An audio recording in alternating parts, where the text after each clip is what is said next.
IVF is a fertility treatment where they harvest your eggs from your ovaries, fertilize them with sperm in a laboratory, and then place the embryos back into your uterus. That's kind of the simple explanation.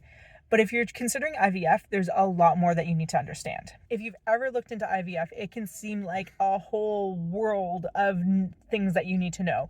Different acronyms, the medications, injections, all the different treatment options. So let's break this down like you're starting from zero. So let's chat about what IVF is, what's going to actually happen during your cycle, why you might choose IVF, what happens to the eggs and the embryos, all that stuff. And also the one important thing that I think you need to know before you even step foot in an IVF clinic.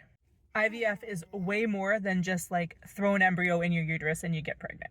So IVF stands for in vitro fertilization, which means happens outside of your body. So what naturally would happen is during sex, you would have sperm enter into your body through your cervix, through your vagina, and then it's going to go up and swim towards your fallopian tubes. And you are going to naturally ovulate your egg out of your ovary into your waiting for it, and then they're going to meet inside your body. They are going to create an embryo. That embryo is going to go down your fallopian tube and into your uterus, where it will then implant. In vitro, though, because it's happening outside of your body, everything is taking place outside in a lab. What exactly is going to be happening during your IVF cycle? Let's go into the nitty-gritty details. First, you have ovarian stimulation. So normally, you're going to naturally ovulate 1, maybe 2 eggs each month. You are not going to ovulate a ton of eggs. And when you're doing IVF, though, because you're doing an egg retrieval, you want to stimulate your ovaries to produce a bunch of eggs. This is going to be the big part of your cycle, and it's going to seem really overwhelming. You're going to get a huge list of medications, injectable medications. This is where you're going to be doing shots. But what this is going to do is tell your body to produce a lot of great eggs. You're going to want a bunch of them, because the more you have, the higher chances that you're going to come away with a successful pregnancy. And this isn't to say that you only have 1 or 2 follicles, so potential eggs, and you're hearing that from your clinic, that's not going to mean you have a pregnancy. It's just the goal is to have as many eggs as possible. So what you're going to have is you're going to have a lot of blood work and a lot of ultrasounds to check your follicles to see how many eggs are developing in your follicles to be able to potentially be harvested. There's going to be a lot of monitoring happening because they don't want to miss any of this. They want to make sure that they are counting them. They want to see how they're developing.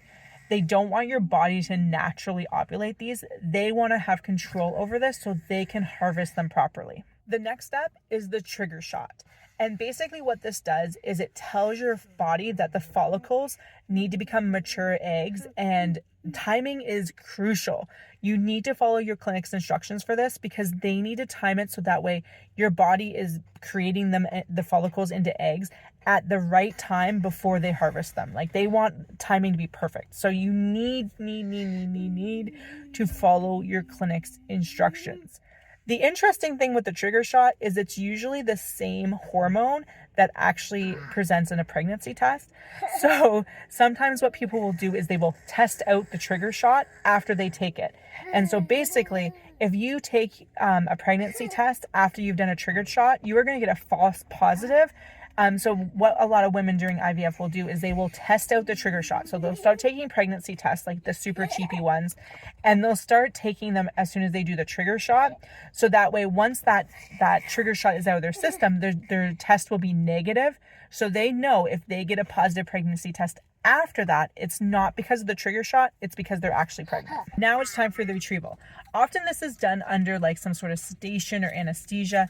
And what they're going to do is they're going to have a small needle that they are going to put through your vagina and harvest the eggs. They're going to remove the eggs from your body and take them out and put them in a lab.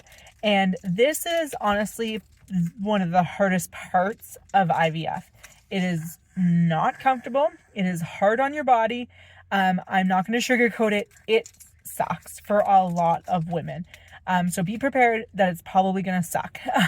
It might be great. I know there's a lot of women that have had no issues with it, but for a lot of women, it sucks. It just sucks. So one thing I want to say though, is your follicle count, how many follicles you have, does not equal how many eggs you get. So just say, for instance, you start off with 20 follicles, you might only get 10 or 15 eggs. Out of those eggs, you might only get, say, 5 embryos. And then that 5 embryos does not mean 5 pregnancies. Out of those 5 embryos, you might only get 2 pregnancies. So like, that's where kind of getting the more follicles helps your chances. But I've definitely heard of women that have had, say, 5 follicles, they get 2 eggs retrieved, those 2 eggs turn into 2 embryos, and those 2 embryos turn into 1 pregnancy. And so that's where it's like, it's not anything to say that like, oh, if you have a ton, you're going to have a lot left over, or vice versa. Because I've also heard 20 follicles turning into 18 eggs, turning into 10 embryos, turning into 1 pregnancy. So there's no correlation. It's just, obviously, the more eggs you can get retrieved, the higher your chances can be, depending on your body, your eggs, your clinic. There's so many variables. So there's no guarantee that one leads to the other. What I can say though is there is almost a guarantee that in each stage you are going to lose a number. So you are never going to have the same amount of follicles as you are pregnancies. That's never going to happen. You're almost always going to lose some at each stage. It's unfortunate, but that's just part of the way IVF and life is. So now that they've removed the eggs from your body, what is going to happen with them? So like I said, they're going to put them in a lab. Most often this lab is inside your fertility clinic, but sometimes it's not. But they're going to take your eggs and put them in a petri dish with some swimmers. And so sometimes the sperm is going to happen, the fertilization is going to happen naturally. So they're just going to literally put an embryo and a bunch of sperm all in a petri dish and just let it happen magically, magically as in naturally. Or they're going to do what's called ICSI. And so what they do for this is they choose the best sperm they can find and they manually inject it into the egg. What happens naturally is your egg is going to be like, hey, I like that one. I'm going to let that one in. And it's going to pick what it feels is the best one. But this can be a problem sometimes because of the fact that with some eggs, they are too hard for the sperm to get into. This is common with endometriosis or anyone that has egg quality issues. This is very common. It's also common to use ICSI, which is the manual injection, if there's issues with the sperm. If you're trying to become a single mom by choice and you're using a donor, your donor sperm should have no issues. But if you have a partner and you're using their sperm, it could be that fact that they're slower, there's mobility or motility issues, there's male factor issues where you're going to want to be able to have them just selected and inject it. Once the eggs are fertilized, they will start to develop into embryos. And this is still in the lab. They will start dividing, they will start creating embryo-ness into different cells. And at this point, they're going to start grading them. So they're going to guess how good they are based off of how well they're dividing, how long it takes them to divide, how many cells they have, all that kind of stuff. At this point, you usually have 2 options. One, you can do a fresh transfer. And this means you can put the embryo back into your uterus straight from the lab. So that's going to go from the lab into your uterus. The other option is to freeze them. And this is a great option if you want to have multiple children or if you have multiple embryos that come out. Obviously, if you get 5 embryos, you're not going to put all 5 back in. Most clinics limit to 2. For most fertile-ish women, the best option is only 1 because things divide. If you're not comfortable with reducing pregnancies, the recommendation is usually 1, but you're going to go by whatever your clinic, their guidelines are. But for most people, 1. So you're going to freeze whatever's left over if you have leftover, if you're fortunate enough to have leftover, or you might freeze them because you want to do testing to them. So what you can actually have done is do pre-genetic testing, PGT.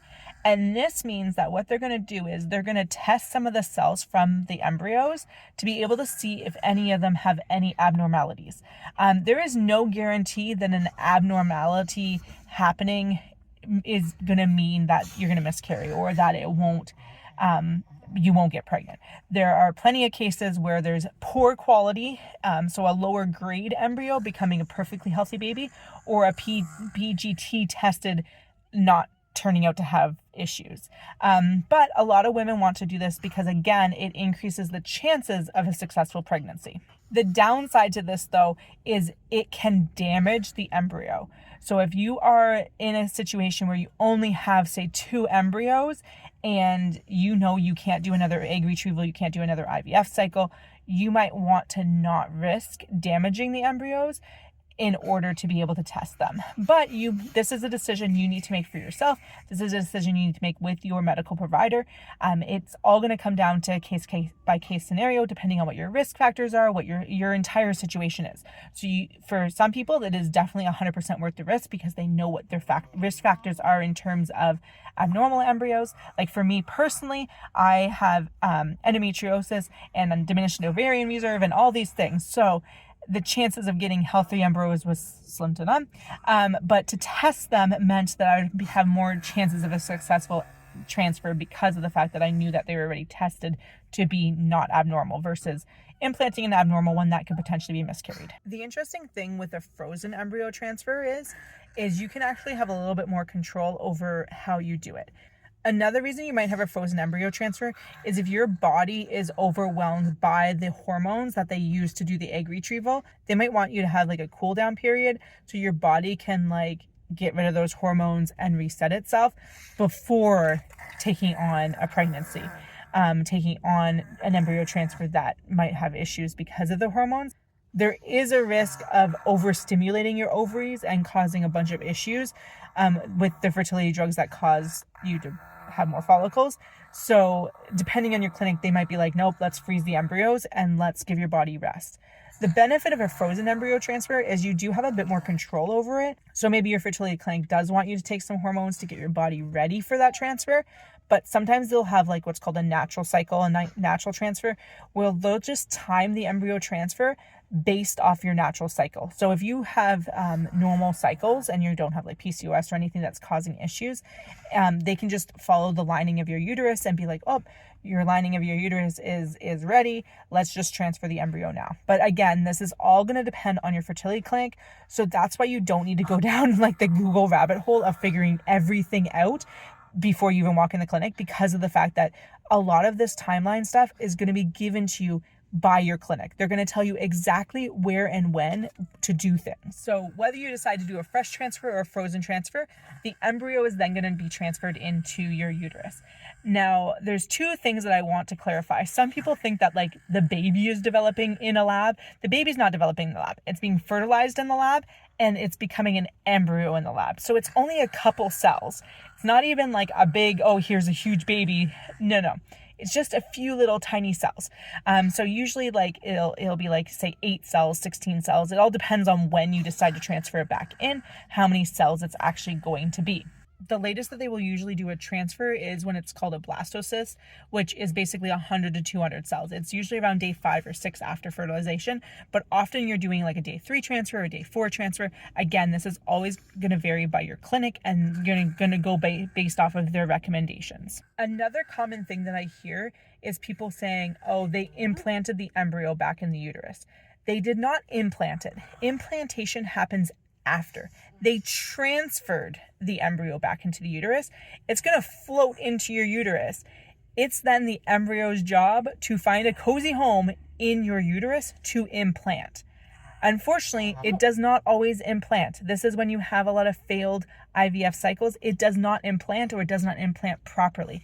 There is no way that they are shoving it back into your uterus, into the uterine lining, in order to force it to implant. That's just not something that science is currently doing that I'm aware of. Maybe I'm wrong. Call me out in the comments if I'm wrong.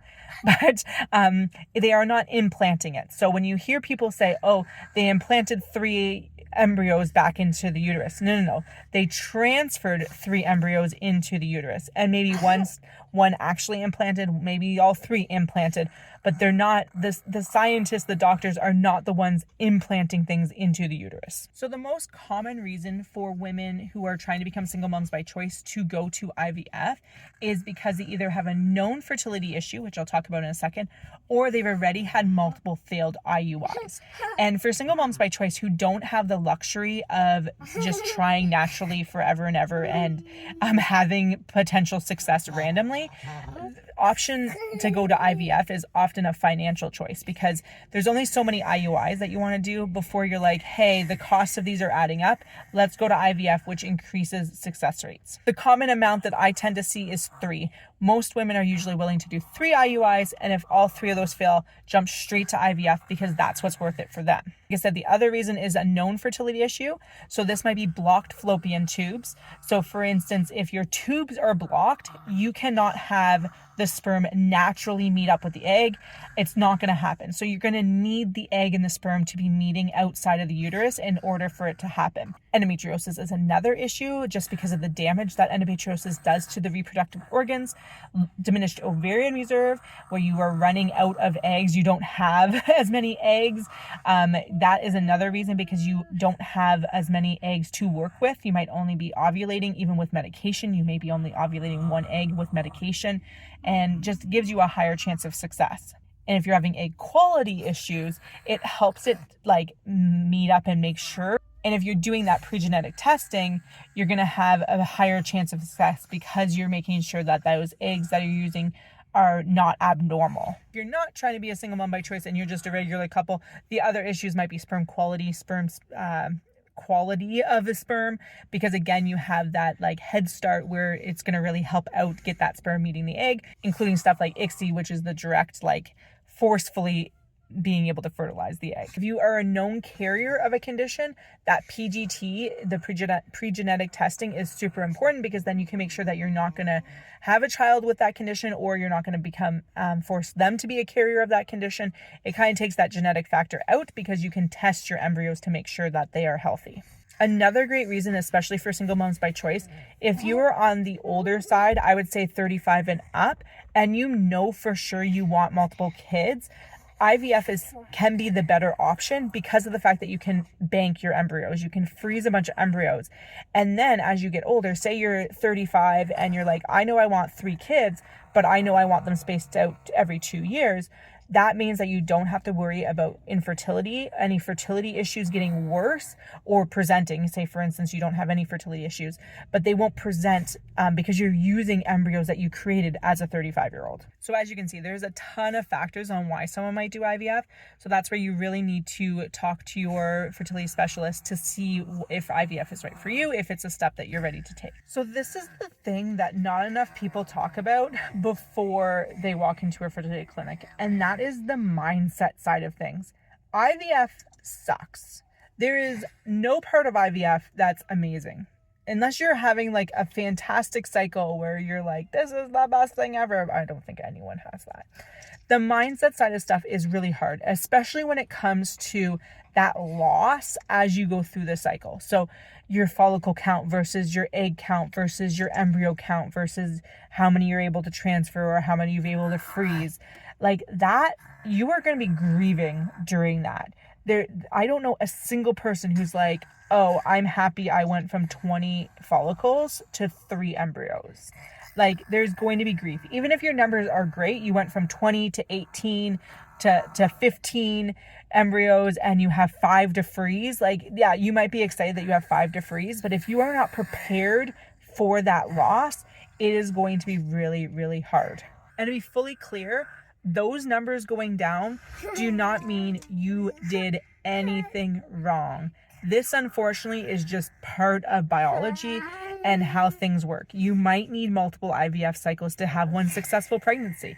You might not get pregnant on your first IVF cycle. You might come away from your first IVF cycle with nothing to show for it. That is the unfortunate reality of this. And so I don't want you to think that you did anything wrong, because let me tell you, you didn't. You did not do anything wrong. But this is exactly why I feel like fertility education is so important, because if you walk into your IVF cycle and you think that, oh, you got 20 follicles and now suddenly you only have 5 eggs, that can be heartbreaking. That is why I feel like it's so important for people to understand that this is natural and it happens. So many people, myself included, went into fertility treatment thinking IVF was a guarantee. Oh, if I just do IVF, I'm going to come away with a pregnancy. That is unfortunately not how things work. This is what I want you to come away from this video, that IVF is an option, but not a guarantee. You do not need to know everything before your first appointment. The clinic will guide you through so much of it. Honestly, you don't even need to know today if IVF is the right choice for you. Speak with your fertility clinic and go through your options with them, because every single case is going to be so dependent on your body, your clinic, what your options are. So you don't even need to know that IVF is the right choice for you today. Your job right now is just to maybe learn, to ask questions, have a notebook for questions that you can write down to ask your fertility clinic, and just explore your options. You don't need all the answers right now. And my goal is not to tell you what fertility path is right for you, just to give you information, your options, and help you understand things so that way you can make the best choice for you. So if you're new to fertility and you're super overwhelmed, subscribe, because that is what my Fertility 101 series is all about, helping break things down so you can understand it and feel a lot less overwhelmed. And comment down below if there is a fertility term that you're interested in learning about, and go check out this video right here.